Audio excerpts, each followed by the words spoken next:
Bharatvarsha British শাসনাধীন থাকাকালীন ভারতবর্ষকে স্বাধীন করার লক্ষ্যে ভারত মায়ের বহু বীর সন্তান নিজের জীবন উৎসর্গ করেছিলেন। তারকেশ্বর সেনগুপ্ত তারই মধ্যে একজন।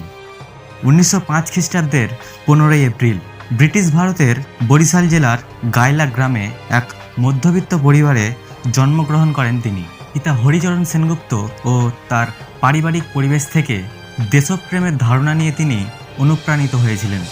1924 সালে গায়লা স্কুল থেকে ম্যাট্রিক পরীক্ষায় উত্তীর্ণ হন বিপ্লবী তারকেশ্বর সেনগুপ্ত এবং 1926 সালে বরিশাল বজ্রমোহন কলেজ থেকে আইএ পরীক্ষা দেন, কিন্তু তাতে তিনি অকৃতকার্য হন।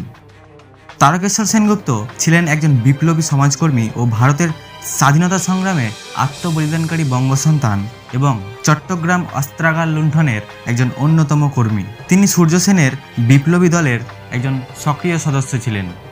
তাছাড়াও তিনি গায়লা শাখার যুগান্তর গ্রুপের সাথে যুক্ত ছিলেন। 1925 সালে তিনি শঙ্কর মঠ এবং গায়লা সেবাশ্রমের সাথে যুক্ত হন।